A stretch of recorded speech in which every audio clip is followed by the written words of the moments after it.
Aujourd'hui, on a le plaisir d'avoir Stéphane Gobert qui va nous parler d'un certain nombre de modèles mathématiques et en particulier de son expérience qu'il a accumulée depuis le début de la pandémie, puisqu'il a travaillé avec les équipes du SAMU, donc en direct, tous les jours. Et donc, le titre, c'est Understanding and Monitoring the Evolution of the COVID-19 Epidemic for Medical Emergency Calls, the Example of Paris Area. À toi, Stéphane. Merci beaucoup, Yvon, pour cette invitation. Donc, il s'agit donc d'un travail commun avec c'est une équipe mixte, où il y a des mathématiciens appliqués, des informaticiens et des responsables et médecins des SAMU. Donc, du côté des maths appliqués, il y a des personnes que vous connaissez. Il y a Marine Akian, il y a Xavier Lamigeon de l'École Polytechnique, Marin Boyer qui est un doctorant, Baptiste Collin qui est un ingénieur à l'INRIA, Théotine Groins qui est un doctorant de Sillon, Laurent Masselier, un probabiliste que vous connaissez peut-être, David Parsons qui est un ingénieur, et puis les médecins des SAMU, donc en particulier il y a les responsables des 4 SAMU de la PHP, à savoir le docteur Thomas Loeb pour le SAMU 92, Eric Le Carpentier pour le SAMU 94, le professeur Adnet pour le SAMU 93 et le professeur Carly pour le SAMU 75. Donc c'est un travail qui a été possible grâce à la participation, au soutien de ces 4 SAMU. Donc, alors, j'arrive à passer. Comment je fais pour passer? Voilà, c'est bien. Donc, ça, en fait, donc on travaillait depuis janvier 2019 avec donc ces 4 SAMU pour des considérations de dimensionnement. Calculer le dimensionnement d'un centre 15, combien il faut mettre de personnel pour tenir une certaine charge. Et le 13 mars au matin, j'ai reçu un message, un mail, qui s'est ensuite suivi d'un coup de téléphone du docteur Trévier, qui est le DSI de la PHP, qui nous a demandé si on pouvait venir en raison d'un pic d'appel exceptionnel, jamais connu, qui avait été observé sur les 4 centres 15 de la PHP. Et donc, depuis le 13 mars, on passe une partie significative de notre temps sur ce dossier. Donc, d'abord, la PHP nous a demandé de faire un dimensionnement de crise, puisque pour répondre à la montée sans précédent des appels, les SAMU ont fait un effort de montée en puissance en termes de nombre de personnel. Voilà. Et très vite, donc il est apparu que pour faire ces indicateurs, ce dimensionnement, il fallait faire des indicateurs d'évolution épidémique. On ne peut pas faire de dimensionnement sans prévision. Et donc pour ça, on a observé que c'est un fait que certains médecins SAMU connaissaient déjà, c'est que les SAMU ont des indicateurs de veille sanitaire qui sont précoces. Et donc en particulier, ils ont ce qu'on appelle un dossier de régulation médicale. Quand un patient appelle le SAMU, on va créer, sauf dans des cas exceptionnels de l'appel trivial, eh bien, un dossier de régulation médicale va toujours être créé. Et donc, ce dossier va contenir des informations sur le patient, en particulier la décision qui est prise. Est-ce qu'un envoi de moyens a été diligenté, ou bien est-ce que ça s'est limité à une forme de conseil médical? Et s'il y a eu un envoi de moyens, il y a aussi une information sur la description du patient, par exemple le service vers lequel il a été orienté. Et donc, c'est des données qui sont relativement riches et donc qui peuvent être utilisées pour, disons, instrumenter, pour faire des capteurs de l'épidémie. Et donc, c'est ce travail qu'on a fait avec un travail informatique. Il a fallu aller traiter informatiquement ces données. Donc, ça amène à un algorithme que je vais vous présenter qui permet de voir comment anticiper l'évolution de l'épidémie. Ça aussi permet de fournir des prédictions, parce qu'il y avait un moment autour du 5 avril où il n'était pas encore tout à fait clair si les mesures de confinement étaient suffisantes dans l'agglomération parisienne. Parce qu'il y avait un plateau épidémique qui était extrêmement long, et donc l'algorithme a permis de voir en fait qu'il y avait bien une décroissance et que le confinement était suffisant. Donc cet algorithme, cette méthode est utilisée aujourd'hui pour produire une cartographie de l'épidémie, en particulier pour aider à voir l'émergence éventuelle de clusters, donc aider à détecter un redémarrage éventuel. Et donc, c'est une méthode qui est déployée tous les jours à la PHP. Et chaque jour, on envoie des indicateurs qui sont basés sur ce travail. Donc, parfois, je les envoie ce matin, là, je les enverrai après l'exposé. Voilà. Donc, et il y a une partie, donc c'est l'exposé, donc il y a une partie où je vais parler des SAMU, parce que c'est une organisation qui est très intéressante en fait, à comprendre, surtout pas de mathématiciens impliqués, c'est un milieu assez extrêmement riche. Et puis, voilà, c'est une source de modélisation remarquable. Et puis, il y a une partie travail scientifique. Vous verrez que vous allez trouver des EDP de transport qui sont très familiers à plusieurs experts dans l'audience. Et puis, des idées d'approximation L1, Perron-Forinus, et même un petit peu de géométrie tropicale. Donc, ça permet de comprendre comment l'épidémie en fait, a évolué dans la région parisienne. Bon. Voilà, donc partie 1, donc ça va être d'abord une partie qui va être extrêmement descriptive. Comment on peut construire des indicateurs d'évolution épidémique à partir des dossiers de régulation médicale détenus par les SAMU. Voilà. Donc tout d'abord, je vous ai présenté quelque chose de un peu schématique. C'est un modèle de réseau de Petri. Donc en fait, ça c'est le travail de dimensionnement d'où on est parti. Donc voilà une représentation schématique de comment fonctionne un SAMU. Donc dans le SAMU, vous avez, on va s'imiter au centre 15. Donc le centre qui décroche le 15. Donc vous avez essentiellement 3 types de personnel. Vous avez les assistants de régulation médicale, ce sont les personnes qui vont décrocher le 15. Il y a aussi les assistants de régulation médicale qui vont se charger de ce qu'on appelle l'effection, c'est-à-dire des envois de moyens, par exemple envoi de SMUR. Donc cela, je ne les ai pas représentés sur ce dessin, on va seulement regarder les assistants de régulation médicale qui décrochent le 15. Vous avez des médecins de l'aide médicale urgente, donc les médecins urgentistes. Et puis vous avez quelque chose qui est moins connu du grand public, qui est les médecins de la permanence de soins. Ce sont des généralistes qui travaillent sur le plateau du SAMU certains jours de la semaine, à certains moments. Hein. Donc là, vous avez on va représenter un appel qui est décroché qui arrive au 15. Il est décroché par un assistant de régulation médicale. L'assistant médical, disons, la première chose qu'elle fait ou qu'il fait, c'est de consolider, de vérifier l'adresse du patient pour être prêt, dans tous les cas, à envoyer une intervention avec une adresse extrêmement précise et sans erreur. Et elle fait un premier tri, une première exploration qui va lui permettre de décider s'il y a une question d'aide d'urgence. Donc on va aller vers le médecin urgentiste, ou bien si ça relève du médecin généraliste de la permanence de soins. Voilà. En l'occurrence, si ça relève du médecin généraliste de la permanence de soins, le patient est mis dans un salon virtuel, et puis il attend que le médecin se libère, et il a une consultation par ce médecin qui travaille au SAMU. Et donc de la sorte, il y aura le plus souvent un conseil, on va dire un conseil médical, ou des recommandations. Hein. Et ça peut être un autre appel peut relever de l'aide médicale urgente. Donc dans ce cas-là, le patient est accompagné par l'assistant de régulation médicale. Il y a un mécanisme de passage de témoin envers le médecin des cas d'urgence. Et puis le patient est traité par ce médecin urgentiste qui peut envoyer des moyens. Par exemple, il peut envoyer donc, un SMUR, une unité mobile hospitalière, ou bien c'est un véhicule dans lequel il y a un médecin à bord et qui a des capacités de réanimation, ou bien il peut envoyer une ambulance non médicalisée. On verra qu'il y a plusieurs types d'ambulances non médicalisées. Ou bien il peut aussi se limiter à un conseil médical dans certains cas. Voilà. Donc voilà le système qui produit les signaux qu'on observe. Voilà, donc, très bien. Donc là, vous avez un petit, pour vous donner une idée en fonctionnement nominal à Paris. Voilà, vous avez des chiffres indicatifs. Hein. C'est de l'ordre de 60 appels de l'heure. Et là, vous voyez sur les proportions, vous voyez que la partie permanence de soins, c'est le graphe du milieu. Eh bien, c'est très significatif puisque vous avez 50% des appels qui vont vers la permanence de soins et 15% des appels qui vont vers la médicale urgence. 35% à gauche, c'est parce que vous avez des appels d'un autre type. En fait. Voilà. Et vous avez les ordres de grandeur des temps d'instruction en nominal. Voilà. Très bien. Donc, en fait, si quelqu'un pouvait mettre sa caméra, j'aimerais bien voir quelques têtes parce que ça me permet de voir si vous suivez ou si au contraire vous me trouvez complètement, comment dire, en dehors du monde. Voilà, ça m'aide beaucoup. Merci.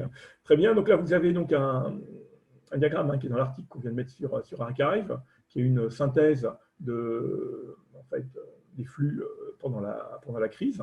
Donc, ça couvre la période du 15 février au 15 mai pour la partie haute du diagramme avec des données SAMU. Donc, c'est les 4 SAMU, hein, la partie centrale de l'agglomération parisienne de Paris et Petite Couronne, parce que ce sont les 4 SAMU qui dépendent de la PHP. Donc, les 4 SAMU de la Grande Couronne ont d'autres types d'organisation. Donc, les SAMU qui servent une population de 6,7 millions habitants. Et sur ces 6,7 millions habitants, eh bien, il y en a 170 000 qui ont eu un dossier de régulation Covid. Il y en a 527 000 qui ont appelé le SAMU et 577 000 qui ont eu un classé Covid, un dossier Covid. Un dossier Covid, hein, ça veut dire un dossier où il y a une suspicion de Covid. Parce que bien entendu, un médecin du SAMU au téléphone n'a aucun moyen de savoir s'il s'agit véritablement du Covid. En revanche, il peut voir s'il s'agit d'une détresse respiratoire, s'il s'agit d'un syndrome pulmonaire et grippal. Donc, il peut avoir des éléments de suspicion Covid, mais certainement pas de certitude Covid. Voilà. Et donc, parmi ces dossiers, vous voyez qu'il y a eu 1,5% qui ont donné lieu à MISUS et les SMUR, hein, c'est le Mobile Intensive Care Unit. Donc, il y a eu 1,5% qui ont donné lieu à un envoi de 1,2%, pardon, qui ont donné lieu à un envoi de SMUR, donc un véhicule avec un médecin à bord, qui va souvent vers des services de réanimation ou soins intensifs.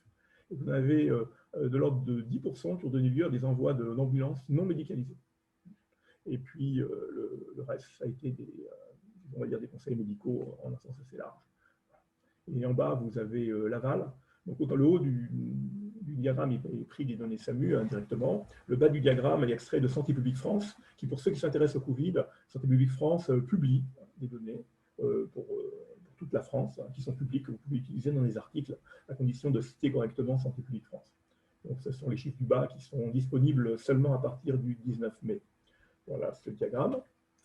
Donc, pour analyser l'évolution de l'épidémie, donc on a fait une classification des appels en 3 types. Voilà.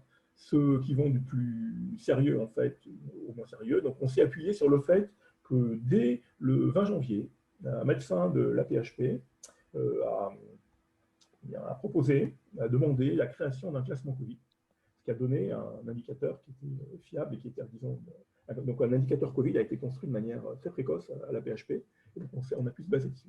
C'est l'élément essentiel du travail, c'est qu'il y a un indicateur reproductible qui était fait selon des principes communs pour les cas de SAMU.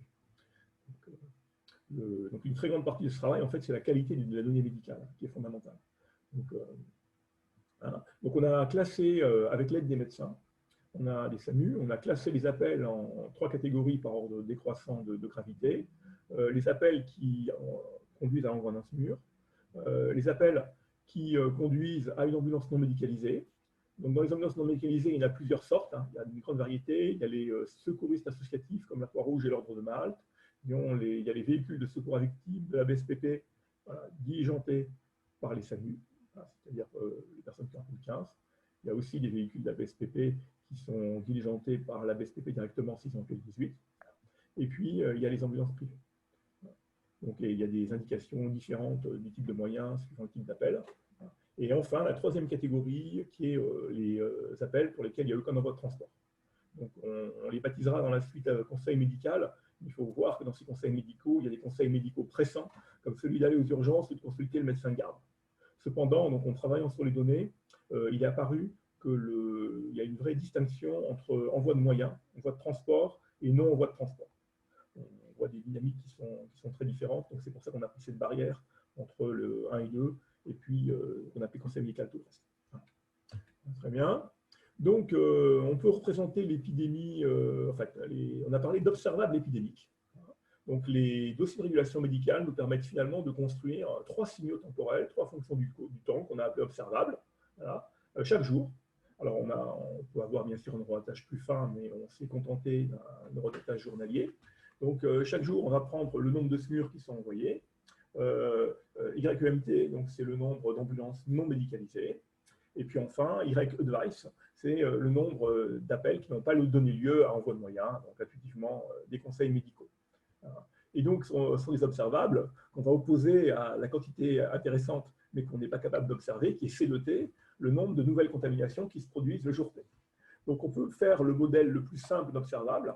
Le plus simple, c'est de dire que eh bien, tous les malades qui s'aggravent après le même délai. Donc, on appelle taux MICU, c'est-à-dire taux SMUR, c'est le délai entre la contamination et le moment où un patient a besoin d'un envoi de SMUR. On suppose que c'est le même pour tout le monde. On verra plus loin des modèles plus raffinés, mais pour l'instant, supposons qu'il en est ainsi. Et supposons aussi qu'une certaine proportion des patients va s'aggraver de manière sévère.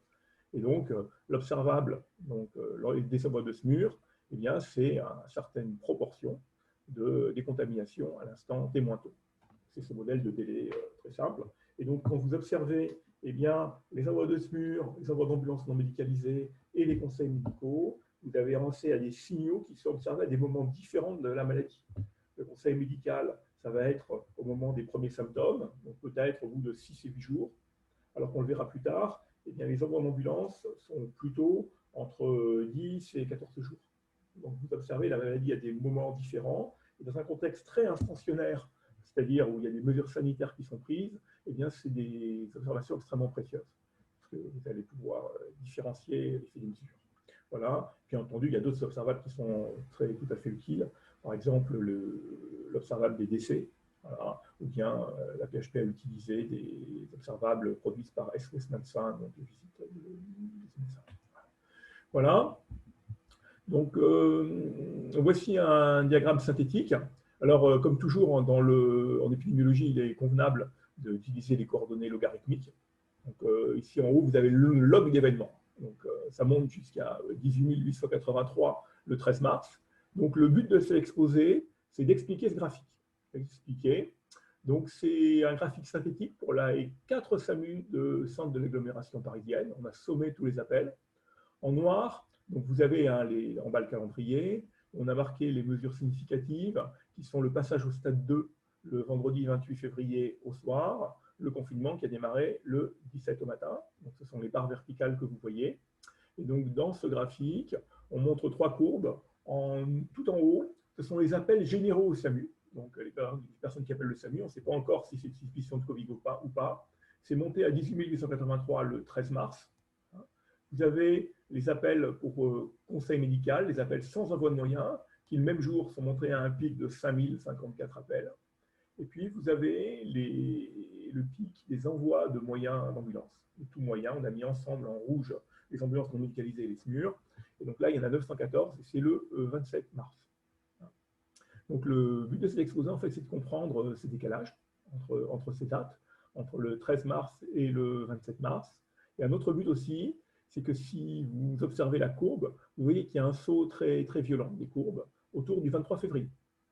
La courbe bleue, par exemple, la courbe du conseil médical, et donc quelques jours, si on est une semaine avant le passage au stade 2, vous voyez qu'elle saute de manière extrêmement importante. Le nombre de conseils médicaux passe de 30 appels à plus de 1000 entre, disons, le 22 février et le 25. Et donc le but, c'est aussi d'expliquer ce type de choc. Donc vous aurez la réponse à la fin vous aurez une proposition de réponse, une conjecture à la fin de l'exposé. Voilà. Donc voilà maintenant cette fois-ci une comparaison spatiale. Donc là, on va se concentrer sur le signal qui est le signal le moins bruité, qui est le signal des envois d'ambulance. Donc pour anticiper sur la suite de l'exposé, vous pouvez deviner qu'il y a disons, un certain bruit dans les appels pour conseils médicaux, puisque tout appel, finalement, tout patient qui va appeler le SAMU va recevoir un conseil. Donc, en revanche, les envois d'ambulance, eux, vont être diligentés de manière, on va dire, extrêmement, beaucoup moins bruitée. Et donc, on a regardé ce signal logarithmique des envois d'ambulance. Donc, le grand dessin, en fait, c'est en coordonnées logarithmiques. Et ça donne aussi une bonne intuition de le voir en coordonnées linéaires, en ordonnées ordinaires. Donc, dans l'encart, en haut à droite, vous avez le signal pour les 4 départements en coordonnées habituelles. Et le dessin en grand, c'est les coordonnées logarithmiques. Donc, je vais me concentrer sur les coordonnées logarithmiques. Donc, en bleu, vous avez le Paris. En rouge, vous avez le 93. Et puis, vous avez le 92 et le 94. Et comme je suis daltonien, je ne sais plus, comme la couleur a changé récemment, je ne sais pas vous dire quelle couleur c'est. Voilà. Mais il y a vert, le 92 est vert et le 94 est jaune. Voilà. Ça y est. Très bien. Donc, ce que vous voyez donc en coordonnées logarithmiques, vous voyez une phase de montée approximativement linéaire jusqu'au pic. Et puis, une phase de descente linéaire. Et enfin, maintenant, ça monte les courbes vont jusqu'au un peu après le 10 mai. Vous voyez une phase de fluctuation. Vous pouvez observer aussi que la courbe monte beaucoup plus vite au début dans le 93. Le 93 part plus bas et il monte au-dessus, le pic absolu est dans le 93 avec 338 envois d'ambulance le 27 mars. Et donc, à comparer au fait que la population du 93 fait de l'ordre de 1,6 million d'habitants pour 2,1 millions d'habitants à Paris. Et donc, le pic est monté au-dessus. Donc, bien sûr, il y a les déplacements de population dont il faut tenir compte. Mais il reste que 93 a eu une dynamique que vous voyez bien plus rapide, puisque les notions de pente sont très importantes. Voilà. Et vous voyez aussi que le 93 a descendu, a eu un plateau qui a été plus long, descendu plus lentement au début. Il est resté très haut. Ce sont des envois d'ambulances tous les jours. Vous voyez, ça veut dire que le 27, vous avez envoyé 338 ambulances qui sont allées chercher le patient à domicile dans le 93. Des chiffres difficilement imaginables. Voilà. Donc maintenant, il est temps de passer au modèle mathématique que vous attendez tous, parce que vous avez l'impression qu'il n'y aura rien. Voilà. Donc le modèle de transport, de DP de transport. Voilà. Donc évidemment le modèle que tout le monde regarde pour ce type d'épidémie, c'est le modèle standard SEIR, donc l'équation différentielle ordinaire. où on classifie les individus en ceux qui sont susceptibles, ceux qui sont exposés mais qui ne sont pas encore infectieux, et puis ceux qui sont infectieux, et enfin ceux qui sont removés, ceux qui sont retirés de la chaîne de contamination, soit par le décès, soit par la guérison. Donc c'est le modèle tout à fait standard de SEIR, dans lequel le terme de production, le terme de nouvelle contamination, c'est un terme bilinéaire, c'est le produit du nombre d'individus infectieux par le nombre d'individus susceptibles. Donc vous avez ce produit S fois E qui apparaît sur le départ des individus susceptibles et qui apparaît dans la production d'individus contaminés dans le E point. Donc c'est un système qui a la propriété de conserver le nombre total d'individus. Donc, dans la littérature d'épidémiologie, en particulier celle sur le Covid, vous trouvez ce genre de modèle avec des raffinements. Par exemple, dans un travail de l'équipe de Colizza, eh bien, vous avez des compartiments supplémentaires qui vont représenter, par exemple, les patients qui sont hospitalisés, qui sont une partie importante des patients, avec une dynamique différente. Et dans d'autres travaux, par exemple ceux de Crépé que j'aurais pu regarder, eh bien, vous avez, dans beaucoup d'autres, ça paraît assez classique dans ce domaine maintenant, ils utilisent une matrice de contact, c'est-à-dire que les compartiments vont être cassés en autant de sous-compartiments qu'il y a de classes d'âge. On tient compte des personnes entre 0 et 5 ans, entre 5 et 18 ans, etc., les au-dessus de 85 ans, et ça fait autant de sous-compartiments, mais ça reste une équation différentielle de ce type, mais avec une dimension plus grande. Hein.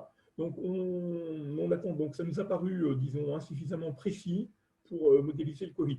Bien entendu, hein, ça donne une approximation au premier ordre, on va dire. Voilà, mais il y a un phénomène qui est très important dans le cas du Covid, c'est la présence de délais qui sont importants.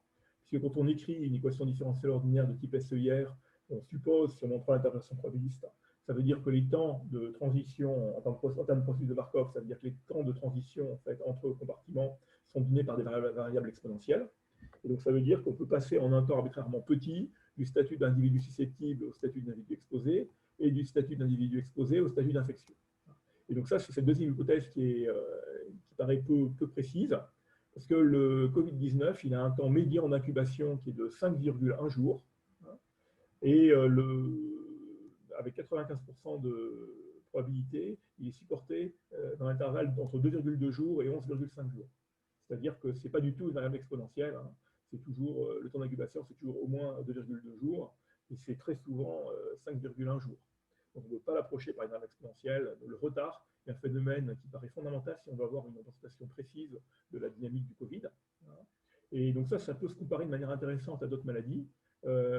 Apparemment, on peut mourir très vite du choléra, et le temps d'incubation est court. Pour le choléra, le temps d'incubation médian est de 1,4 jours. Donc on compare 1,4 jours pour le choléra à 5,2 pour le Covid. Et puis, si vous donnez la peste pulmonaire à un rat, il présente les premiers symptômes au bout de 36 heures et il meurt au bout de 2-4 jours.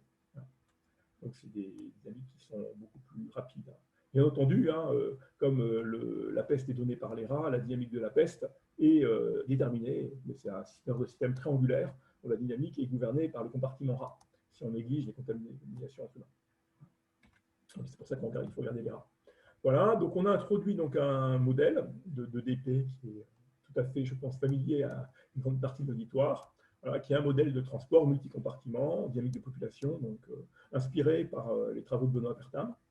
Donc ce qu'on va faire, c'est qu'on va désagréger les compartiments des individus exposés et des individus infectieux, c'est-à-dire qu'on va dire que NE de X de T, c'est la densité du nombre d'individus qui ont été contaminés à l'instant, en fait, X moins T moins X. Donc, c'est les individus qui sont d'âge X dans le compartiment exposé à l'instant T. Et donc, la population exposée totale, c'est l'intégrale du nombre d'individus qui sont exposés sur tous les âges possibles. Donc, de la même manière, eh bien, on se donne NI, qui est la densité donc, du nombre d'individus qui sont d'âge X dans le comportement infecté à l'instant infectieux à l'instant T. C'est les individus qui sont infectieux depuis X unités de temps. Voilà, ça, c'est NI de X de T. Et donc, à nouveau, le nombre total d'infectieux, c'est l'intégrale de la densité. Et enfin, le nombre d'individus susceptibles et le nombre d'individus retirés de la chaîne de contamination, on les représente par des variables qui sont scalaires. Donc, il y a donc deux variables de dimension infinie, E et NE et NI, et deux variables de dimension finie, et la population totale. Et donc vous avez cette version qui est donc une version, on va dire, désagrégée du système SEIR, où vous avez donc vous regardez le départ des individus qui sont susceptibles, c'est la première équation, et donc bah, c'est à nouveau un terme bilinéaire, c'est moins le produit des individus susceptibles fois la densité des individus exposés d'âge X, et infectieux d'âge X dans le compartiment infectieux, et puis on a un noyau K de transition de I vers E qui dépend de l'âge X, donc suivant disons l'ancienneté dans le compartiment infectieux, on est plus ou moins contaminé. On peut supposer que les jeunes infectieux vont être plus contaminants que les très vieux, par exemple. Et au tout début de la phase infectieuse, peut-être, ils sont peut-être un peu moins. Donc il y a certainement une géométrie tout à fait à étudier de ce noyau K de X et de T. Voilà, donc à ceci près, c'est un modèle de transport tel que ceux qui sont étudiés donc, en modélisation des EDP pour la biologie. Voilà. Donc vous avez ce qui sort du comportement susceptible rentre dans le comportement exposé avec une propriété de conservation. Et puis la population exposée va vieillir, et puis elle passe vers le compartiment infectieux, donc à nouveau par une autre équation de transport. Et à chaque fois, vous recollez les équations de transport par des conditions limites qui garantissent la conservation de la masse. Et alors tout en bas, vous avez le comportement des personnes retirées de la chaîne de contamination. Donc voilà le système, c'est un système très classique, c'est une variation de l'équation qu'on a regardée. Donc, voilà, donc en fait, c'est une version à deux compartiments du modèle historique qui a été introduit par Kermack McHenrick, puisque dans leur article dans cet article historique, c'était un modèle monocompartiment, il y avait seulement les infectieux, et ils l'ont introduit pour analyser l'épidémie de peste à Bombay, qui a eu lieu entre fin 1905 et juillet 1906. Et donc, on s'est appuyé sur le travail de Bob Ertam, puis de ses élèves, dans tout cet article. Donc, et vous pouvez vérifier que si vous prenez tous les coefficients qui sont constants, alors eh bien, les tailles totales des compartiments vont vérifier l'équation 2. Donc, ça, un cas particulier de ce modèle, ça dégénère en le modèle SEIR classique. Si on prend les fonctions constantes, justement, elles ne sont pas constantes. Voilà. Donc, on va faire les hypothèses suivantes. Donc, pour la première, c'était pour aller vite. On a négligé la variation hebdomadaire, ce qui est sans doute une mauvaise idée, parce qu'il y a une fluctuation hebdomadaire peut-être assez forte de l'épidémie, parce que les pratiques sociales peuvent changer pendant le week-end, pendant la semaine. Donc, provisoirement, pour ne pas rentrer dans la théorie de Floquet, on a négligé la variation hebdomadaire. Dans un deuxième temps, on serait intéressé à la rajouter peut-être. Voilà. Et on a surtout supposé qu'il y a un contrôle épidémique, c'est-à-dire que la création de nouveaux exposés, donc le taux de contamination, eh bien, le taux de contamination pour les individus d'âge X à l'instant T, c'est le produit d'un taux de contamination intrinsèque psi de X, et puis d'un contrôle épidémique qui dépend de temps, mu de T. Donc si mu de T égale 1, on ne fait rien, et donc l'épidémie se propage de manière, on va dire, spontanée. Et si mu de T est plus petit que 1, ça veut dire qu'on va prendre des mesures barrières, des mesures de restriction. Et donc la variation du mu de T va représenter la mise en place de mesures sanitaires, distanciation sociale, avoir que les masques deviennent disponibles, que les écoles soient fermées, qu'il y ait un confinement. Voilà. Donc il y a un papier qui nous a inspiré, qui est un papier de C.S. Chang, qui est un chercheur qui est à Taïwan, dans les années 90, il avait fait ce qu'on appelait le network calculus, et quelque chose qui avait été, disons, séminal dans la théorie Max Plus ou tropicale pour analyser les performances au pire des cas des réseaux. Et donc, c'est le même Chang, qui a produit en fait un modèle de contrôle. Il est resté en dimension infinie. Dimension infinie, il n'y a pas l'aspect EDP, il est dans une partie purement EDO, mais en tout cas, il y a un modèle contrôlé. Voilà. Donc, ce qu'on va faire, comme vous le savez bien, eh bien comme déjà McHenrick l'a remarqué, Kermack et McHenrick l'ont remarqué, c'est que quand on est dans l'évolution précoce d'une épidémie, on peut supposer que la quasi-totalité de la population est susceptible. Et donc, dans ce cas-là, on peut linéariser le terme bilinéaire. Et du coup, on obtient un système d'EDP linéaire avec la création de termes. Le nombre de contaminations va être le produit est proportionnel, disons, au nombre d'infectés, avec le coefficient psi et puis le coefficient de contrôle épidémiologique nu. Donc là, maintenant, on a, avec cette linéarisation, on simplifie donc, puisqu'on peut non seulement on linéarise, mais en outre, on va se concentrer sur la dynamique des deux compartiments, qui sont le compartiment des exposés et puis le comportement des infections. Donc, c'est deux équations de transport qui sont couplées de manière cyclique en quelque sorte. Donc, voilà. Donc, on s'est en fait intéressé alors à faire, donc les modèles précédents sont plus élégants, on intègre jusqu'à l'infini, hein, on considère que l'âge maximal dans un compartiment peut être infini. Et donc, pour deux types de raisons, en fait, pour une bonne raison et pour une mauvaise raison, on va supposer que l'âge maximal, qu'il y a un âge maximal dans chaque compartiment. C'est-à-dire qu'on ne peut pas être, disons, dans le compartiment exposé, pas encore infectieux, plus que X étoiles. C'est l'âge maximal dans ce compartiment. Et de la même manière, on reste dans l'état infectieux un temps borné. Donc ça paraît plausible, en tout cas médicalement. Et quand je parlais de mauvaise raison, c'est aussi parce que c'est une hypothèse de bornitude qui nous aide en fait dans la deuxième partie du travail, dans la partie théorème de Perron-Frobenius, et ça va nous permettre d'appliquer plus facilement les résultats. Donc ça, c'est une mauvaise raison. La vraie raison, c'est que ça paraît logiquement raisonnable de supposer que ces âges sont finis. Voilà. Donc on modifie, donc ça revient, si j'ose dire, à rajouter à considérer que les taux de transfert sont on introduit indirectement, puisque en fait, la population qui est encore dans le compartiment exposé à l'âge X étoile, donc les vieux exposés, eh bien, qui sont encore là, ils passent directement dans le compartiment infectieux. De la même manière, les vieux infectieux, les infectieux qui ont atteint l'âge de péremption X étoile, ils passent dans le compartiment régulier, voilà, le compartiment retiré. Voilà, donc c'est les mêmes équations, mais dans lesquelles on a changé les conditions limites pour permettre des âges maximaux dans chaque compartiment. Voilà, donc rien de surprenant jusque-là. Bon, on va faire des hypothèses qui vous sembleront sans doute assez classiques. Les fonctions ces noyaux sont tous positifs, mesurables, bornés. Et on va supposer que la fonction psi, hein, la fonction qui traduit les nouvelles infections, voilà, eh bien, X étoile, c'est le maximum de son support. C'est-à-dire, on n'accepte pas que psi soit nul au voisinage gauche de X étoile. Pourquoi ? Parce que si psi est nul au voisinage gauche de X étoile, ça veut dire qu'il y a des vieux infectieux qui n'ont jamais participé à la chaîne de contamination. Et donc, en fait, ça casserait l'interprétation de R comme l'effectif des individus retirés de la chaîne de contamination. Donc, la dernière hypothèse, comme quoi psi est positif jusqu'à X étoile, c'est une hypothèse de cohérence du modèle. Ce n'est pas une hypothèse mathématique, c'est une hypothèse pour que le modèle fasse ce que vous vouliez. Voilà. Le reste, c'est des hypothèses relativement naturelles. Donc ici, ce travail de crise a été l'occasion de relire les travaux de Michel, Michler, Pertham et puis le livre de Benoît Pertham. Et donc, en relisant ce livre, eh bien, on voit que une des premières démonstrations qui est donnée, c'est que pour ce type de DP, alors dans le livre de Benoît Pertham, c'est fait avec, dans le cas mono-compartiment, mais il nous semble que ça s'étend au cas bicompartiment de manière. Ouais. Et donc, il y a une seule solution au sens des distributions, voilà, et cette continue du temps vers L1, puisque ce sont des effectifs. Donc, on s'attend à ce que ces densités de population soient dans L1, qui est une masse totale. Donc, L1, c'est un espace naturel pour étudier cette évolution. Et donc, on a un opérateur d'évolution qui va agir de L1 dans lui-même.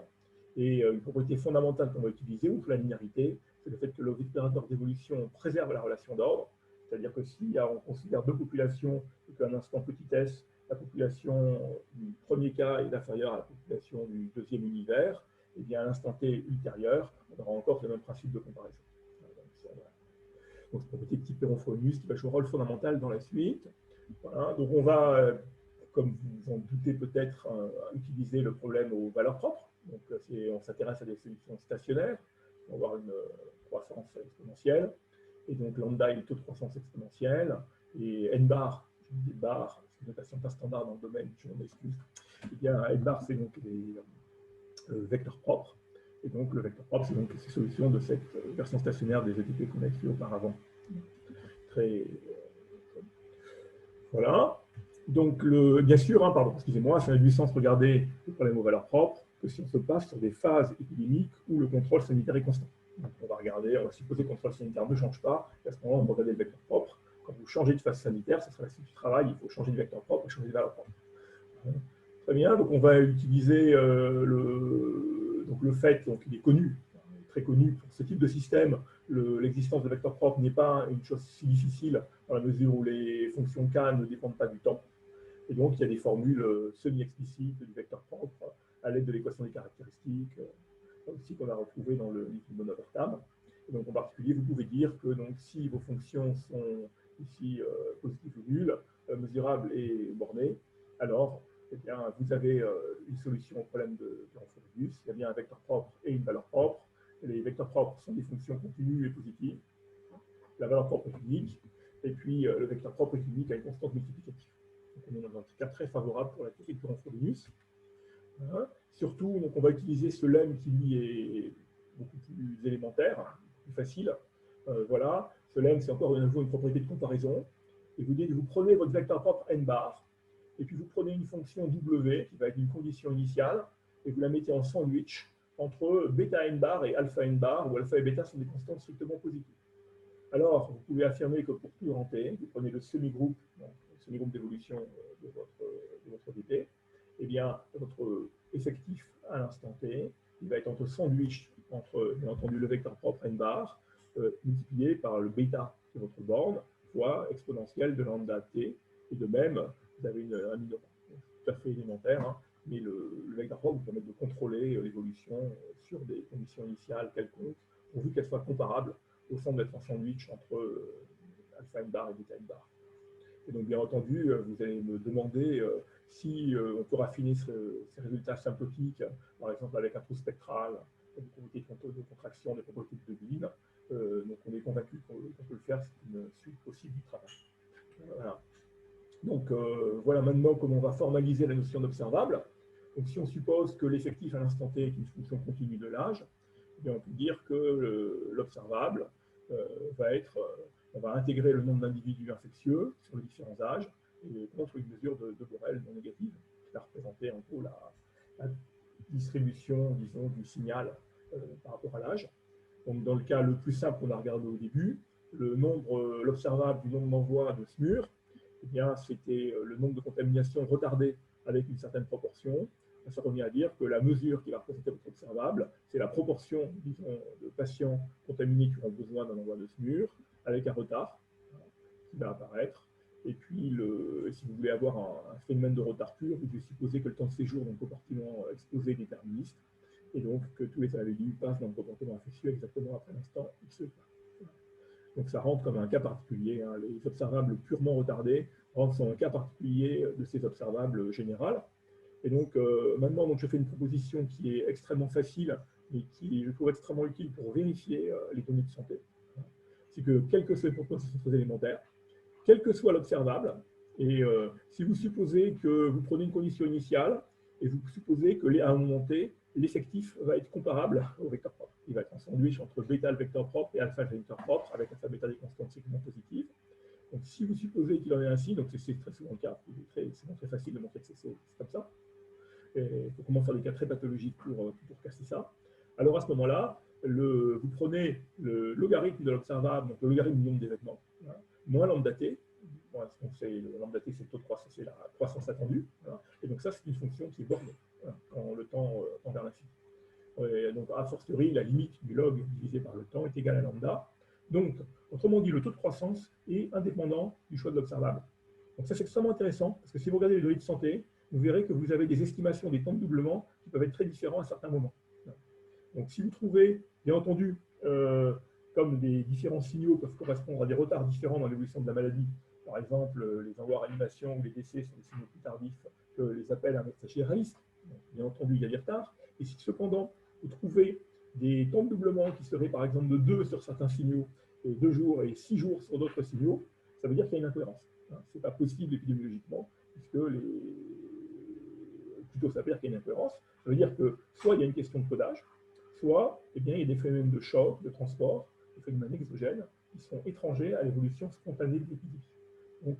Donc ça alerte sur le fait que les changements ou les incohérences dans les temps de doublement sont des informations extrêmement utiles en fait en termes pour interpréter les données. Parce que vous savez qu'en théorie, le temps de doublement doit être le même quel que soit le signal, c'est-à-dire l'universalité. Voilà, donc bien entendu, vous trouverez dans la littérature beaucoup de modèles en dimension finie, qui soient ODE ou que ce soit des modèles discrets. Dans le cas du Covid, comme dans le travail de Chang, c'est extrêmement intéressant d'utiliser le modèle discret parce qu'il y a un rythme naturel qui est le rythme journalier, vu les mesures de contrôle épidémiologique qui ont été prises et qui ont été très rythmées, par exemple la fermeture des écoles le 16 et puis le confinement le 17. Donc la structure journalière a vraiment du sens. Donc on peut tout à fait regarder des modèles discrets. Dans ce cas-là, les matrices seront des matrices non négatives, qui relèvent la théorie de Coron-Frobenius. Donc on a un travail actuel avec Marina Kian, Lucas Baningassali, qui est un élève de Laurent Massoulier et Laurent Massoulier. On étudie cette fois-ci des versions discrètes avec des outils probabilistes. Et bien entendu, certaines de ces versions discrètes vont correspondre à une discrétisation monotone des ADP de transport. Voilà, donc arrivons enfin au résultat. Donc l'approximation linéaire par morceau du logarithme des observables. Donc, on va pouvoir approcher en fait le signaux épidémiologiques par une fonction affine par morceau avec autant de morceaux qu'il y a de phases ou de mesures sanitaires. Donc pour ça, on a souhaité faire un résultat suffisamment abstrait pour qu'il soit applicable à plein de modèles épidémiologiques. Donc on va supposer qu'il y a des instants de commutation, un nombre fini de phases en fait, m phases. Voilà. T0 c'est l'instant 0, T1 c'est le moment où on change la première fois les mesures sanitaires, T2 la deuxième fois, etc. jusqu'à l'instant m-1. Et donc, par convention, le contrôle épidémiologique sera constant entre deux instants consécutifs. Ça veut dire que pour chaque valeur, vous avez un nombre, c'est un système commutatif, il y a un nombre fini de valeurs du contrôle, et pour chaque valeur du contrôle, vous avez un semi-groupe. Un semi-groupe différent qui correspond à l'évolution pour ce contrôle-là. Par exemple, il y aura un semi-groupe qui correspond à l'évolution initiale, et il y a un nouveau semi-groupe qui correspond à l'évolution pendant le confinement. De la sorte, vous pouvez affirmer que l'effectif à l'instant T, VT, donc on est dans un espace abstrait, donc VT c'est dans un espace, j'ai mis un espace Banach partiellement ordonné, ça peut être très général.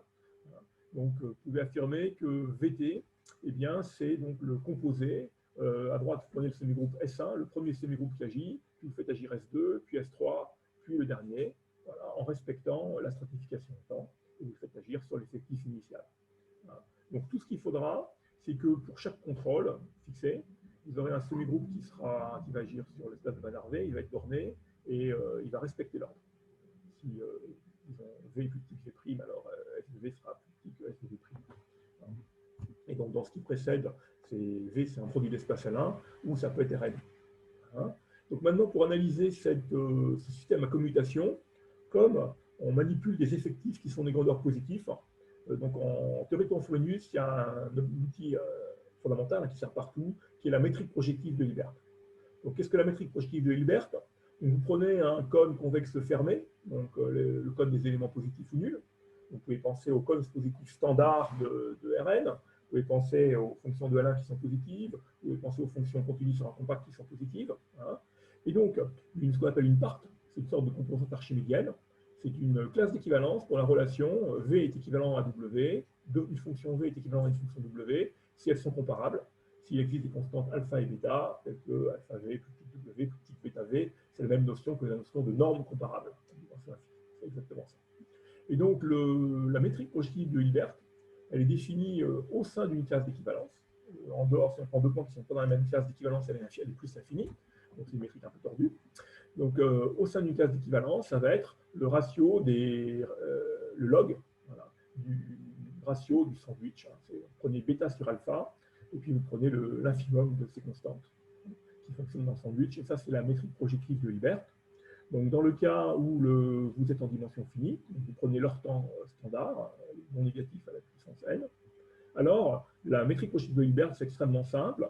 Vous prenez le logarithme, et vous prenez ce qu'on appelle parfois l'oscillation de Hopf, ou la semi-norme modulée constante du logarithme.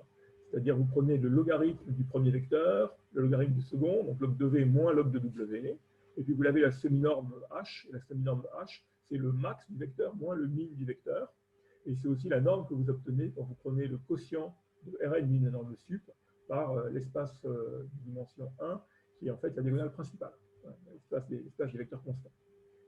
Donc c'est cette norme quotient, c'est cette métrique quotient qui est importante. Elle apparaît aussi en géométrie métrique. Je mets quelques références en bas du transparent. Donc ensuite, on va utiliser cet outil. Donc maintenant, on va donc représenter dans ce cadre abstrait inobservable, par exemple pour les typos, par une forme linéaire non négative, donc une forme linéaire continue qui va prendre des valeurs positives sur le code positif. Et puis, on va supposer que la forme linéaire elle a le bon goût de ne pas s'annuler sur les effectifs, sinon ça ne va pas marcher. Et on va prendre donc le logarithme de l'observable, donc le logarithme des vêtements, et par exemple le logarithme du nombre d'ambulance. Et puis, on va supposer que chacun des semi-groupes a bien un vecteur propre uni. Le vecteur propre dépend du semi-groupe et la valeur propre lambda i dépend du semi-groupe. Donc, cela étant dit, voilà le théorème principal de l'exposé. Voilà. Vous supposez que vous avez vous êtes dans un cadre d'espace de Banach ordonné, avec des semi-groupes linéaires bornés qui préservent l'ordre. Vous supposez que très bien, la condition initiale et les vecteurs propres sont tous dans la même partie du cône positif. Donc, par exemple, c'est le cas si la condition initiale est une fonction continue strictement positive, et si les vecteurs propres sont tous strictement positifs, et si vous êtes sur un espace compact, ce qui est le cas parce que j'ai supposé qu'il y avait un âge maximal x étoile et un âge minimum x étoile. Donc, si vous ne bornez pas l'âge, vous aurez des difficultés à montrer que les différents vecteurs propres et la condition initiale sont dans la même partie du code, et d'ailleurs, ça peut ne pas arriver. Donc, voilà. Donc, avec des âges non compacts, il faudrait sans doute un travail et d'autres types d'arguments pour arriver à la même conclusion. Bon, du point de vue de la modélisation, on ne peut rien à supposer qu'il y a un âge maximal dans le comportement exposé et un âge maximal dans le comportement infectieux. Donc, cela étant la condition de, disons que toute l'orbite, l'évolution de l'effectif va rester dans la même partie du code positif et elle est satisfaite. C'est la même partie que les vecteurs propres, elle est aussi satisfaite. Voilà, donc, vous supposez aussi que la forme linéaire prend des valeurs positives sur cette partie du code. Alors, le résultat, c'est qu'il existe une constante qui est indépendante du temps, et telle que vous allez fabriquer en fait une approximation linéaire de l'observable, du log de l'observable. C'est-à-dire, je l'ai appelé Y-trop comme tropical, puisque le monde tropical est un monde linéaire par morceau. Donc, vous prenez une fonction linéaire par morceau, vous partez de gamma, et puis de l'instant T0 à l'instant T1, vous montez avec la pente lambda 1, qui est la pente de la première valeur propre. Et puis entre l'instant T1 et T2, vous montez avec une nouvelle pente lambda 2, qui est la deuxième valeur propre. Et ainsi de suite. Donc à chaque instant TI, vous changez la pente, et la pente est toujours donnée par la valeur propre associée aux nouvelles mesures sanitaires. Et donc le résultat, c'est que si vous comparez le logarithme du nombre d'événements épidémiques, donc petit yt, c'est le log de l'observable, et si vous comparez l'approximation affine par morceau, vous utilisez juste les variations de pente, eh bien, il y a une borne universelle qui est que vous restez à distance bornée, indépendamment du temps. Donc, le log de l'observable épidémique moins l'approximation affine par morceau est plus petit que delta sur 2, où delta, vous voyez une sorte de longueur géodésique, si j'ose dire. Vous avez les sommes de distance de Hilbert entre la condition initiale, le premier vecteur propre, puis la distance de Hilbert entre le premier vecteur propre et le second, puis entre le second et le troisième, etc. Voilà. Bon, j'aurais pas dû parler de... Bon, voilà. Ouais. Très bien, vous pouvez remarquer que l'approximation est exacte si l'espace est de dimension 1, c'est-à-dire si vous avez des équations scalaires, puisque si vous êtes dans R, le cône c'est R+, et donc dans l'espace projectif c'est un point, et ça veut dire que la métrique de Hilbert est toujours nulle. Donc l'approximation affine par morceau devient exacte, en fait, si vous prenez par exemple un modèle SIR avec commutation. Donc la démonstration est en fait très simple. Une fois qu'on a l'idée, elle vient assez naturellement. C'est qu'un semi-groupe qui est linéaire et qui préserve l'ordre est non expansif pour la métrique de Hilbert. Donc en utilisant cette propriété, vous trouvez cette estimation métrique. Vous êtes peut-être curieux de savoir quelles sont les bornes pour la métrique de Hilbert. Voilà un exemple. Donc, pour le modèle 2DP qu'on a regardé, eh bien, donc ce qui intervient, la différence entre la fonction et son approximation affine par morceau, eh bien, c'est essentiellement la distance de Hilbert entre deux vecteurs propres associés à des mesures sanitaires consécutives. Donc, si vous prenez deux régimes, régime sanitaire 1, régime sanitaire 2, les vecteurs propres associés, vous pouvez voir que la distance entre les deux Hilbert, les deux vecteurs propres, vous pouvez la majorer par la différence entre les deux valeurs propres, fois x étoile plus x étoile, qui est le temps total passé dans la maladie. X étoile, c'est le temps total maximal dans la phase exposée, et x étoile, c'est le temps total maximal dans la phase infectieuse. Et donc, terme x étoile plus x étoile, c'est le temps total maximal de maladie, fois lambda 1 moins lambda 2. Bon, ce qui n'est pas une borne si mauvaise, et c'est une borne qui a l'intérêt d'être uniforme, c'est-à-dire qu'elle universelle, elle ne tient pas compte, par exemple, du coût spectral. Donc, dans cette catégorie de borne, elle paraît intéressante. Voilà. Et donc la démonstration de cette borne utilise la méthode de caractéristiques, comme vous le devinez peut-être. Donc maintenant qu'on a ceci, eh bien, on va mettre en place une approximation linéaire par morceau. Vous savez que le logarithme, on a mesuré grâce aux médecins des SAMU le logarithme du nombre d'événements épidémiques. Et on sait que ça doit ressembler à une fonction affine par morceau.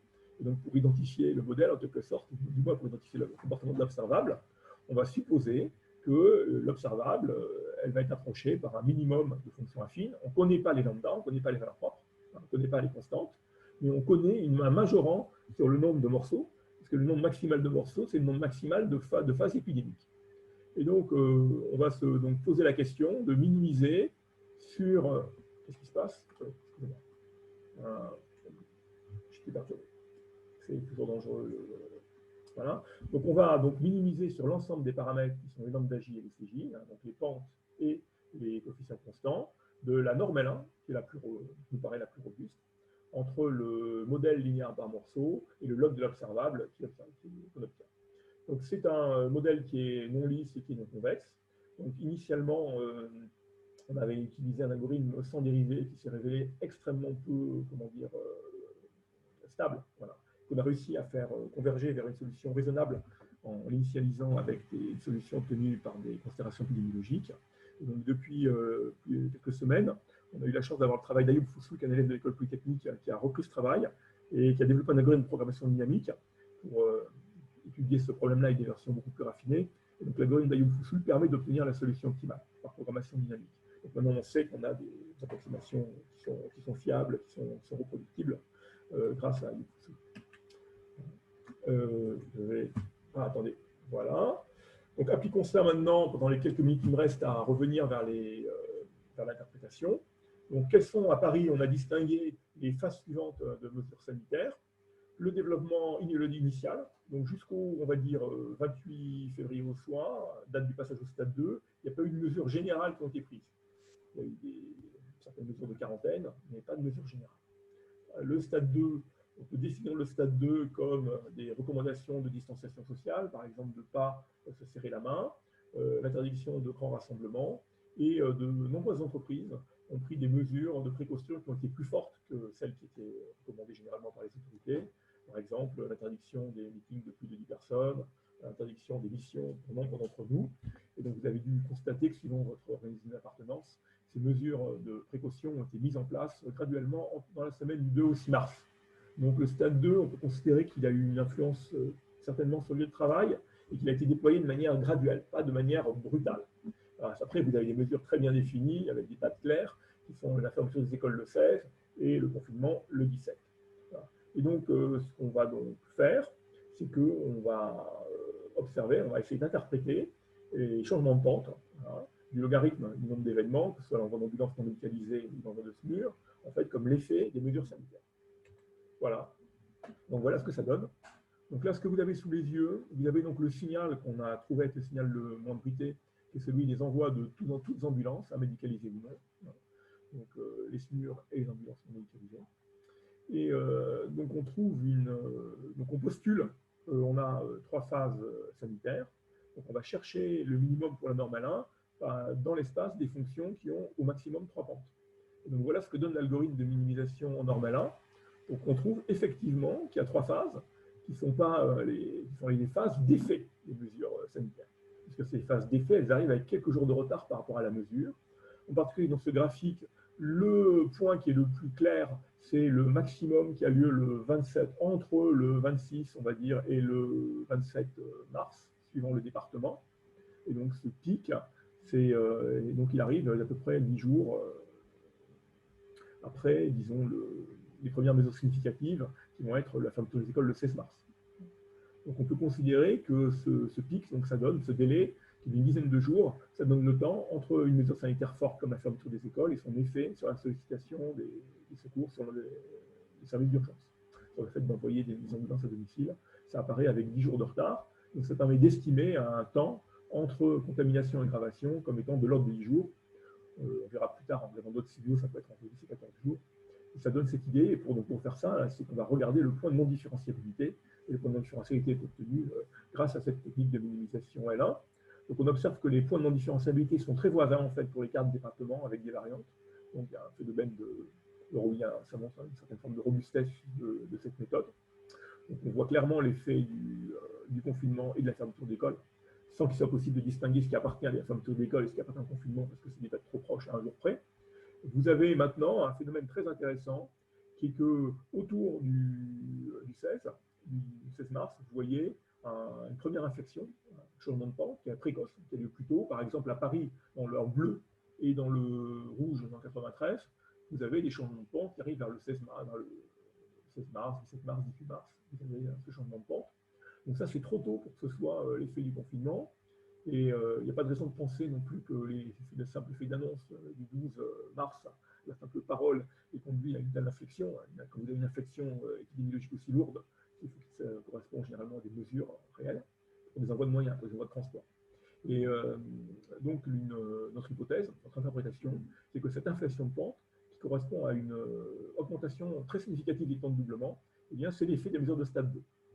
Cette interprétation est confortée par le fait que les mesures de cette inflexion de pente, elle est très variable selon le département. Par exemple, dans le 92, elle arrive beaucoup plus tôt. Donc, c'est quelque chose qui est beaucoup plus mou que le changement de pente dû au passage au confinement. Donc, il y a aussi un résultat de conditionnement qui est une racine, si j'ose dire, un lieu de non-différenciabilité. Le calcul est d'autant plus robuste, d'autant mieux conditionné que le changement de pente est important. Donc, le changement de pente, la transition de la croissance à la décroissance après le confinement est mieux conditionnée que le changement de pente initial. Voilà. Donc, quoi qu'il en soit, donc, notre hypothèse, l'interprétation, c'est que le premier changement de pente, qui apparaît à des différents selon les départements, serait dû à l'effet des mesures de stade 2. Donc, vous voyez, quand on regarde sur des intervalles normalisés, les temps de doublement, vous voyez qu'ils sont très différenciés à la fois selon le département et selon le temps. Si vous prenez comme période de référence entre le 28 février et le 15 mars, vous avez un temps de doublement de 5,9 à Paris et de 4,2 dans le 93. Donc l'épidémie se propageait beaucoup plus rapidement dans le 93. Et puis si vous prenez donc, la période entre le 15 mars et le 29 mars, donc c'est la période dans laquelle on s'attend à voir l'effet des mesures de stade 2, eh bien vous voyez que le temps de doublement a augmenté. Donc ça signifie, donc cette hypothèse, ça montre que par exemple, à Paris, le temps de doublement est passé de 5,9 à 9,8. Donc ça suggère que les mesures de stade 2 qui ont été prises, elles n'ont pas suffi à arrêter l'épidémie, mais elles sont parvenues à la ralentir de manière très significative, en doublant, dans le 93, en doublant presque le temps de doublement. Voilà. Donc, donc, comme je disais, donc, en calculant les plans de différenciabilité, on arrive à calculer donc, les délais entre une mesure sanitaire et son influence sur la sollicitation de l'aide médicale d'urgence. Donc, vous voyez une caractéristique, ça illustre la caractéristique du Covid, c'est qu'il y a un délai très long, puisque à partir du moment où vous prenez une mesure sanitaire, pendant 10 jours, l'épidémie, ou 14 jours, l'épidémie va continuer à monter de manière exponentielle. C'est ça qui est extrêmement dangereux avec le Covid. Quoi que vous fassiez, ça va continuer à croître pendant 10 jours. C'est ça qui s'est passé. Voilà. Donc on peut maintenant revenir vers notre graphique synthétique. Et donc vous voyez qu'il y a un pic le 13 mars, donc le pic du nombre d'appels pour conseil médical, qui est aussi le pic d'appels généraux. Et donc là, du coup, on peut penser que ce pic n'a pas de signification en termes de santé, en termes épidémiologiques, parce que vu le calcul qu'on fait sur les envois d'ambulance, qui eux sont embrutés, avec un délai d'une dizaine de jours, entre 10 et 14 jours, et vu que les appels pour conseil médical correspondent à peu près au 6e, 8e jour après la contamination, eh bien, on s'attend à ce que le pic des appels pour conseil médical intervienne après le confinement, puisque le pic des contaminations aurait dû intervenir la veille du confinement. La veille ou l'avant-veille. Si on compte la veille, c'est la veille de la première mesure forte, donc soit la veille de la fermeture des écoles, soit la veille du confinement. Donc en tout cas, ce n'est pas possible, ce n'est pas cohérent que le pic du besoin de conseil médical Covid soit le 13 mars. Donc, ce que ça suggère, c'est que ce pic du 13 mars, eh bien, c'est un effet de peur ou disons de prise de conscience de la population suite à l'allocation présidentielle qui a appelé massivement le Covid. Mais en fait, ils ont tous eu un conseil médical, mais ce n'étaient pas tous des patients Covid. En revanche, le comportement de la courbe rouge du transport, elle, paraît beaucoup plus reproductive. Je viens aussi, donc là, c'est une des parties peut-être les plus intéressantes de la courbe. Vous avez le saut donc, au voisinage du 23 février. Et vous observez que le saut intervient au même moment sur la courbe rouge et la courbe bleue. Or, la théorie, le modèle vous dit que eh bien, la courbe rouge, c'est la courbe bleue, c'est la courbe des contaminations retardées de 6 jours, disons, et la courbe bleue, et la courbe rouge, c'est la courbe de contamination retardée, on va dire, entre 10 et 14 jours. Donc, s'il y a une évolution endogène de l'épidémie, la courbe bleue va commencer à croître, et puis la courbe rouge va croître avec, mettons, 6-7 jours de retard. Il y a un délai. Donc, si vous avez deux courbes, les courbes bleues et rouges qui croissent au même moment, ça veut dire que c'est un phénomène exogène. Ça peut être un phénomène de transport. Donc, une des explications possibles, qui était proposée par les médecins des SAMU, c'est que ça peut être l'importation de cas qui viennent d'Italie, sachant que le 23 février, c'était un dimanche, c'était le retour des vacances scolaires dans la région parisienne. Et il peut y avoir aussi une influence de la semaine évangélique à Mulhouse, qui a donné lieu à un macro-cluster, et qui était justement cette semaine-là, la semaine avant le 23. Voilà. On a utilisé ça pour faire, par exemple, cette méthode pour faire des indicateurs de temps de doublement. Donc, par exemple, on calcule au fin du 5 mai. Je pense que vous serez rassurés de voir que le temps de doublement du conseil médical était de moins 11 jours, donc c'est une contraction. Et le temps de doublement des envois d'ambulance était de moins 5 jours. Donc, ça signifiait que, disons, l'épidémie se contractait et les aiguilles permettent de visualiser les intervalles de confiance à 25%, 69%. Donc, il y avait une certaine garantie de contraction à ce moment-là. Bien entendu, tout relâchement des mesures sanitaires, par exemple, le fait que les écoles se réouvrent de manière plus systématique, peut conduire à des changements de temps. Ça ne veut pas dire parce que c'est pas parce que ça décroissait le 24 mai que ça va décroître encore si la population se relâche. En tout cas, voilà, et donc il y a une visualisation de ces certitudes. J'ai atteint la fin du temps réglementaire, je crois. Donc, la conclusion, après ça, donc, je vais donc, répondre à toutes les questions dans la zone de lien. Donc, la conclusion, c'est que les services, les SAMU, les services d'aide à d'urgence reçoivent des signaux précoces de l'épidémie, hein, puisque sur ces graphes qui ont été faits rétrospectivement, hein, c'est des données qui n'étaient pas disponibles sous cette forme à l'époque, quand on regarde ces graphes, vous voyez qu'on voyait l'explosion, la croissance exponentielle de l'épidémie, on va dire dès fin février, début mars. Donc, il y avait des travaux de médecins, en particulier du professeur Lapostole du 93, qui, dès 2006, avait montré, en fait, avait réétudié rétrospectivement la canicule et avait montré que le SAMU 93 avait reçu des signaux qui pouvaient être interprétés comme précurseurs ou disons, des signaux précoces, pas précurseurs, mais précoces de la crise sanitaire. Hein, donc, des conclusions, c'est que l'épidémie est extrêmement différenciée. Déjà au sein de Paris, de l'agglomération parisienne, on a une dynamique très différente entre le 93 et le 75, avec en particulier des temps de retour anormaux qui peuvent être différents. Donc, il y en est de même, et avec des disparités bien plus grandes encore à l'échelle nationale. Donc ça plaide pour des mesures qui s'adaptent, par exemple sanitaires, qui s'adaptent aux caractéristiques locales. Donc, il y a des travaux actuels donc, avec Marina Tian, Lucas Ganassali, élève de Laurent Massoulier, donc on utilise un modèle discret. On s'efforce de modéliser, nous modélisons la taille des ménages, qui est un phénomène important en période de confinement, dans la dynamique de contamination.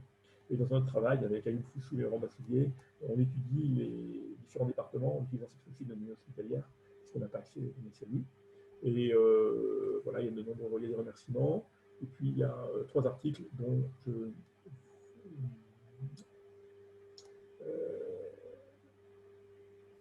voilà, mon nom sont tirés, ça s'est exposé. En fait.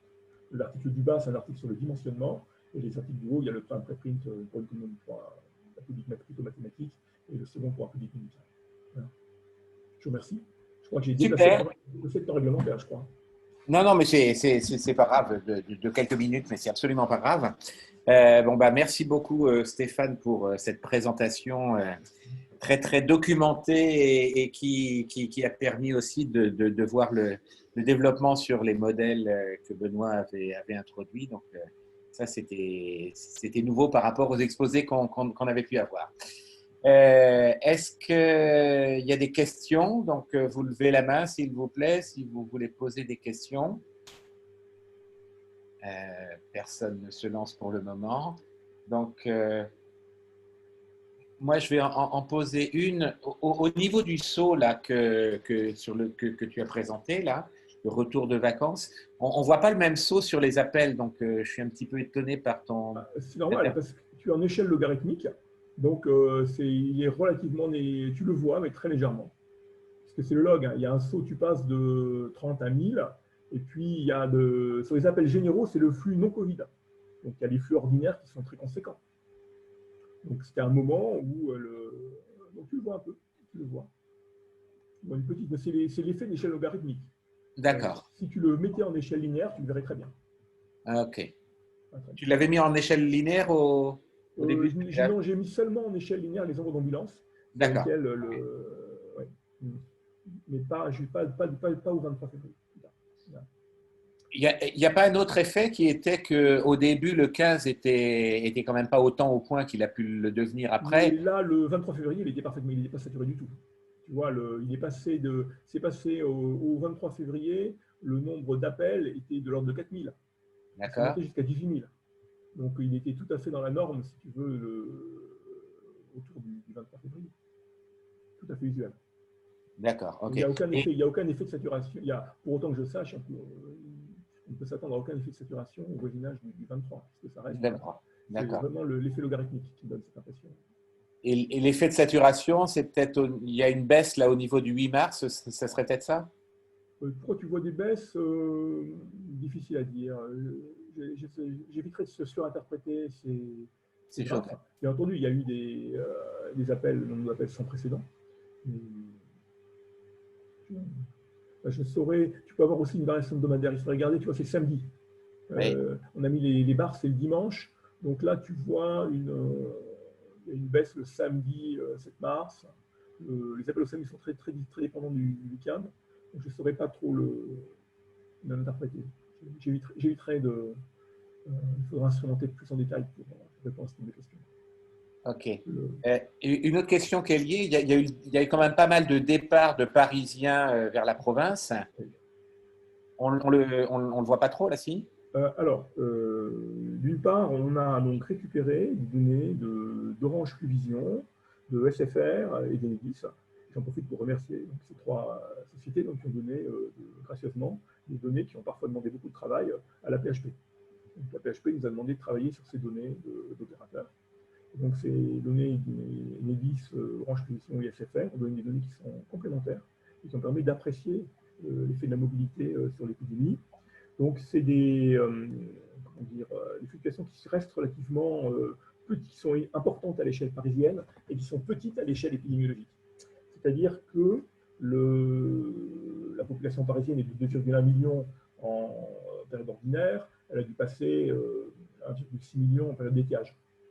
Donc, c'est quelque chose de très significatif, 25% de baisse. Mais si tu compares ce que ça fait sur ces pentes, sur ces sauts, ça reste une variation relativement petite par rapport à un temps de doublement tous les 3 jours ou tous les 6 jours. Le 25% est rattrapé un peu de temps. Donc, bien entendu, ça fait des corrections de ces taux. Vous les avez prises en compte, ces corrections? On les a étudiées, on les a documentées, on les a étudiées. Elles ne sont pas été si significatives que ça. Si tu veux elles sont très importantes à des moments de signaux faibles. Ça va être très important à des moments où les signaux sont faibles. À des moments où les signaux sont forts, c'est-à-dire en période de croissance exponentielle, eh bien, ça fait une atténuation de la croissance. Donc, ça fait sur certains signaux, on voit un phénomène de double pic à Paris, c'est-à-dire avec une disparition sans doute on rabote en quelque sorte l'épidémie avec une partie de la population qui part en province et qui va tomber malade en province, dans des endroits parfois moins saturés, au moins, disons, moins chargés, et donc en soulageant les services de l'agglomération parisienne. Donc ce type de phénomènes ont eu un effet très significatif, je pense, d'un point de vue opérationnel, puisque ça a pu soulager, si les patients sont allés dans des régions moins exposées à l'épidémie, ça a pu soulager les hôpitaux de la région Île-de-France. C'est extrêmement significatif. En termes de dynamiques épidémiologiques, sont donc corrections, qui sont très intéressantes à étudier, qui sont non triviales, parce que c'est un système à retard et c'est un système dynamique. Donc la population qui part d'un moment, tu la vois après ailleurs. Voilà. Donc c'est des réflexions qui est en cours. Dans le modèle vanille qu'on présente, on n'a pas mis de manière subtile les déplacements de population. En revanche, quand il y a des sauts très importants, ça se fait du transport, et lui, il est décisif, puisqu'il déplace un germe d'épidémie dans une autre région, où elle se met à démarrer. Ce que tu vois, c'est qu'avant le 23 février, il ne se passait pas grand-chose, si on en croit ces indicateurs. Et puis à partir du 23, ça démarre. D'accord. Merci. Pierre-Alexandre, tu as une question? Oui, c'est une remarque qui n'est pas très claire dans ma tête, mais bon, Voilà, dans les modélisations qui ont été faites, des questions importantes, voire très importantes, sont apparues sur le nombre d'asymptomatiques et leur importance dans la dynamique, le nombre également de présymptomatiques. En ce qui concerne les données également épidémiologiques par région, par exemple, la façon dont sont comptés les cas, le nombre de cas évidemment qui n'apparaissent pas comme étant détectés parce que les personnes ne vont pas à l'hôpital, la façon dont sont détectés et comptés les morts qui peuvent varier d'un pays à l'autre, etc.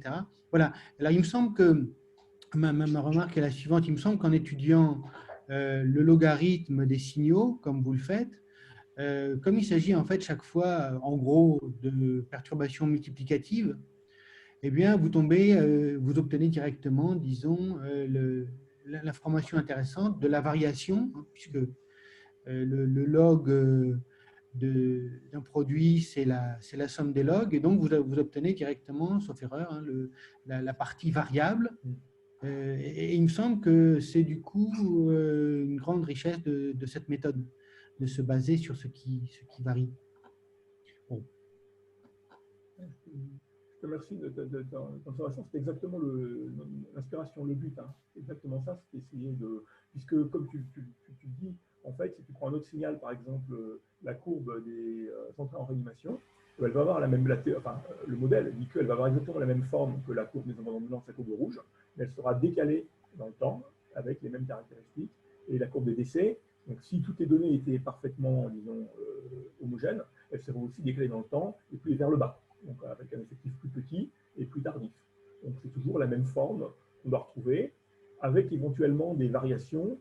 Par exemple, en ambulance non médicalisée, on a vu parfois qu'il y avait une influence du stade 2 qu'on ne retrouvait pas sur les envois en réanimation. Par exemple, si tu penses qu'il y a que le stade 2 confère une protection seulement aux personnes qui vont travailler sur le lieu de travail, voilà, donc tu vas voir, le stade 2 va protéger la population qui va travailler, qui est souvent une population plus jeune, et puis il ne va pas protéger la population âgée, qui peut être très présente dans les cas graves. Donc il y a des cas et des exemples où on trouve qu'il y a par exemple 2 pentes. On peut trouver qu'il y aura 2 pentes sur les décès et les réanimations et 3 pentes sur les envois d'ambulance non médicalisés. Si on est ainsi, ça suggère que le stade 2 est efficace pour les cas pas graves et moins efficace pour les cas graves. Et tu as là où tu as tout à fait raison, c'est Alexandre, ce qui est décisif dans cette question, c'est d'arriver à trouver les bons indicateurs en fait non bruités. Et là, tout appartient aux médecins. Ce sont les médecins qui, par leur rigueur, par leur capacité à implémenter, à donner des ordres, à donner des instructions qui soient reproductibles, c'est ça qui peut être la base d'une… C'est des outils épidémiologiques qui sont irremplaçables.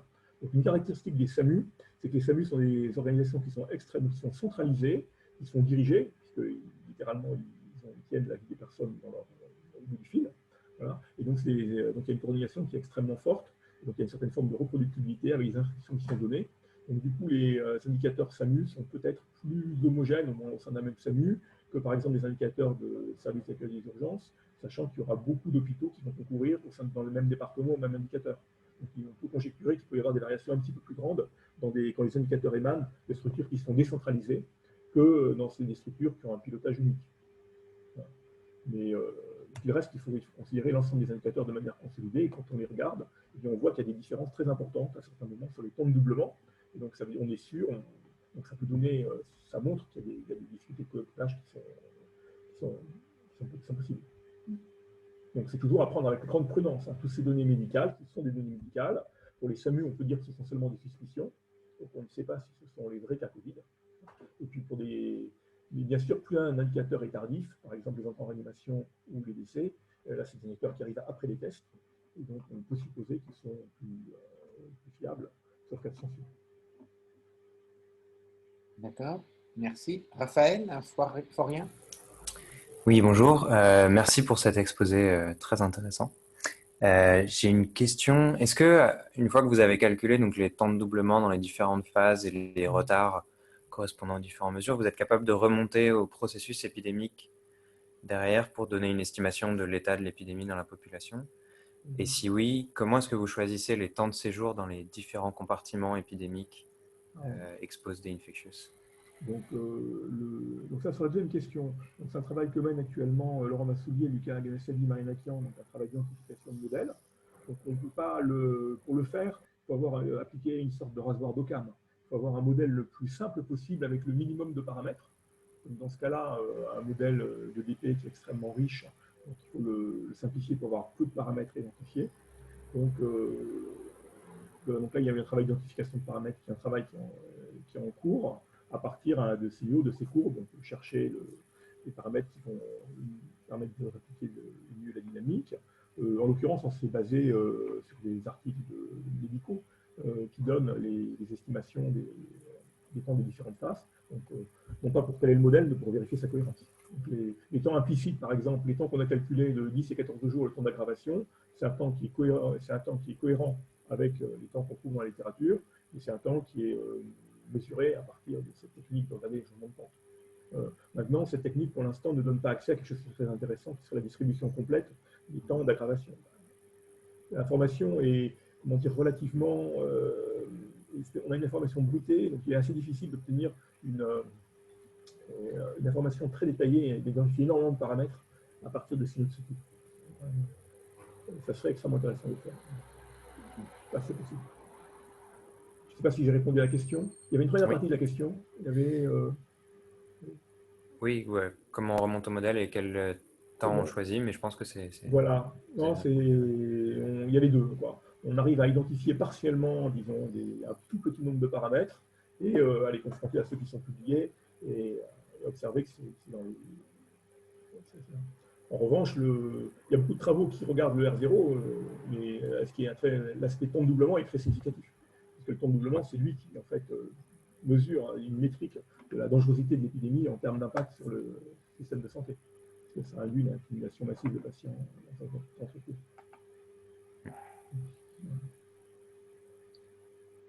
D'autres questions? Moi, à la page 36, donc 3 pages en avant. Oui. Voilà, ici, là.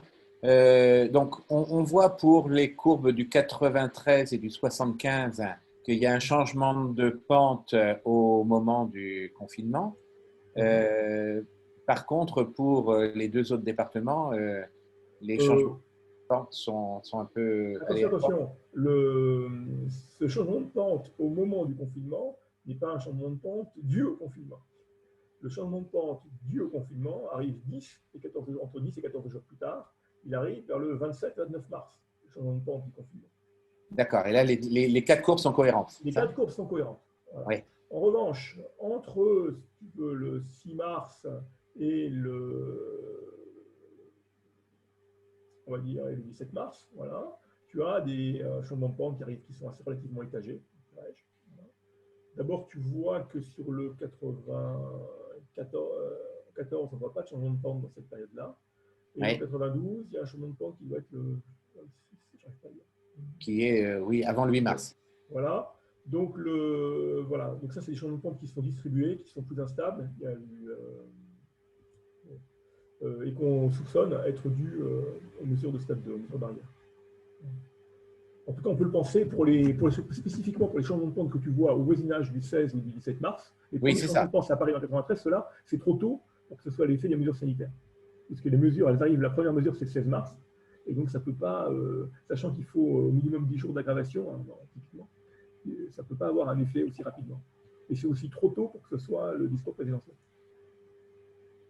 Donc et puis par ailleurs, il est peu probable qu'un discours ait un effet aussi important sur les zones d'ambiance. Donc c'est vraiment l'effet tardif du stade 2 qui a eu ce déploiement progressif dans la population. Ok. C'est l'hypothèse qui paraît la plus possible. D'accord. Benoît, tu avais levé la main à un moment? Oui, je voulais juste signaler qu'en fait, il y a un très beau travail de Magal avec Ruiz sur le cas non linéaire de SIR structuré, où il démontre qu'il y a une entropie de type log, un peu comme dans les systèmes SIR, qui est adapté au modèle structurage. C'est Elisabeth Rouy, c'est ça? Comment? C'est Elisabeth Rouy, ça? Non, c'est C'est Xingui Ruan, avec Magal, le même que son auteur récent. Donc, c'est un papier qui doit avoir une dizaine d'années maintenant. Magal, d'accord. Il faut que je prenne le nom. Alors, je trouve le titre. Je t'écris, je peux demander la référence. Donc, c'est la même, c'est le log de I, de XT, tu l'intègres en X après, si je me rappelle bien. D'accord. Donc, c'est intéressant. Ah oui, c'est intéressant. Donc, c'est technique, c'est comme les techniques d'entropie relative que tu utilises. Mais c'est non linéaire. Non linéaire. Ah, oui. Ouais. Bon, j'ai juste une petite remarque. Très bien. Merci. Il n'y a pas d'autres questions? Si, Pierre-Alexandre, une autre? Oui, une autre question un petit peu floue aussi. Dans l'hypothèse fondamentale que tu fais au début, il y a une linéarisation. Donc, le système, disons, le modèle SIR est linéarisé, mais aussi, surtout, enfin, en tout cas, par le même coup, il devient monotone, donc un système monotone. Et ça, c'est extrêmement important lorsqu'on voit, j'imagine, tes résultats de comparaison. Bon, donc les deux effets viennent en même temps, de la même opération. Si on avait une hypothèse plus simplificatrice qui ne donnait que la monotonie, est-ce qu'on pourrait espérer avoir, disons, des approximations du même type, c'est-à-dire isolées dans tout un tas de signaux, des mêmes comportements maximaux, disons. Voilà, c'est une question très floue. Si, non. Je passe à ta question, c'est est-ce que ça marcherait pour un semi-groupe qui serait non linéaire et qui préserverait l'ordre et qui serait positivement homogène de degré 1. Et dans ce cas-là, il est encore non expansif pour la métrique de Hilbert. Et sous réserve de confirmation, de vérification, je pense que la démonstration peut encore marcher. C'est l'ordre et l'homogénéité qui font fonctionner les résultats. C'est ça, il y a en fait énormément qui vient de ça, quoi. Voilà, mais il faut savoir prouver l'existence d'un vecteur propre, ce qui peut être plus dur dans le cas non linéaire. Mais il y a encore, ça marche. En revanche, si tu casses la monotonie, là, il faudra d'autres outils. Et on n'aura plus une métrique de Hilbert. Merci beaucoup. Très bien. Eh bien, je crois qu'il n'y a plus de questions. On a fait le tour. Donc, merci à nouveau Stéphane pour ce super exposé, bien documenté, et félicitations pour avoir travaillé aussi près des équipes du SAMU, portant le drapeau des mathématiques appliquées à l'intérieur des services médicaux. Donc, je pense que c'est absolument important. Voilà. Donc, je vous rappelle qu'il n'y a pas d'autres exposés cette semaine. Le prochain exposé aura lieu lundi. Je n'ai pas mis d'exposé en particulier parce que demain, il y a le groupe de travail organisé par les maths du CNRS. Donc, demain après-midi, vous allez sur la page que je vous ai indiquée pour trouver toutes les informations, comment se connecter. Si vous n'êtes pas membre de ce groupe de travail, vous pouvez le devenir, j'espère, suffisamment rapidement pour ne pas rater les exposés de demain après-midi. Merci encore et donc à lundi prochain.